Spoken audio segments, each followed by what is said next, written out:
অ্যানাস কিচেনে আপনাদের সবাইকে স্বাগত। আশা করি সবাই ভালো আছেন। আজকে আমি বানাবো চিতল মাছের কালিয়া। আমি আজকে 750 গ্রাম মাছ নিয়েছি। মাছগুলোকে ভালো করে পরিষ্কার করে নুন, হলুদ, লঙ্কা গুঁড়ো মাখিয়ে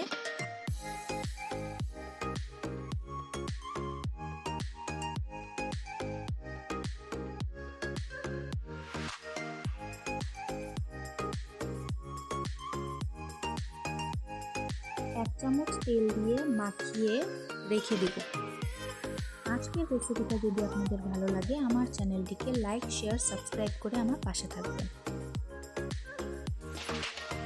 চিতল মাছের কালিয়া বানাতে লাগবে কাঁচা লঙ্কা, গোটা গরম মশলা, আদা বাটা, হলুদ গুঁড়ো, লঙ্কা গুঁড়ো, জিরে গুঁড়ো হাফ চামচ করে ও একটি আলু।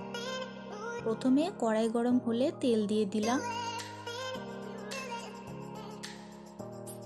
ভালো করে তেল গরম হলে মাছগুলোকে ভেজে নেব।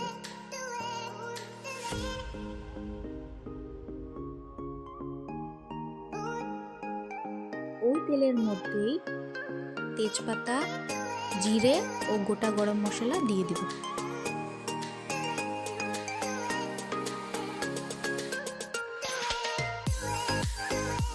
ফোড়নের গন্ধ বেরোলে আলুগুলো ছেড়ে দিব।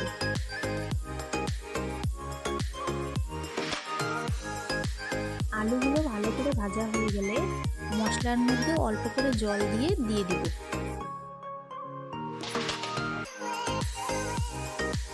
এরপর এক চামচ আদা বাটা দিয়ে দিলাম।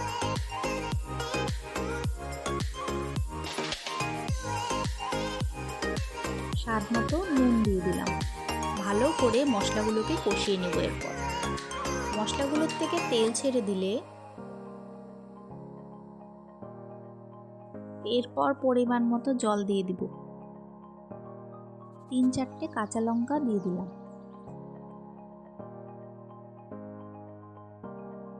ভালো করে ফুটে উঠলে মাছগুলোকে ছেড়ে দিব। এত অল্প পরিমাণে মশলা দিয়ে চিতল মাছের কালিয়া একবার অবশ্যই বাড়িতে ট্রাই করে দেখবেন। আমাকে অবশ্যই জানাবেন কেমন হয়েছিল। ভালো করে ফুটে উঠলে অল্প করে গরম মশলা গুঁড়ো ছিটিয়ে দেব। ব্যাস তৈরি হয়ে গেল আজকের চিতল মাছের কালিয়া।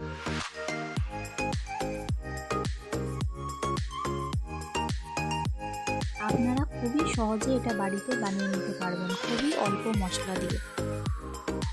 আজকের ভিডিও দেখার জন্য আপনাদের সবাইকে অনেক ধন্যবাদ। সবাই খুব ভালো থাকবেন।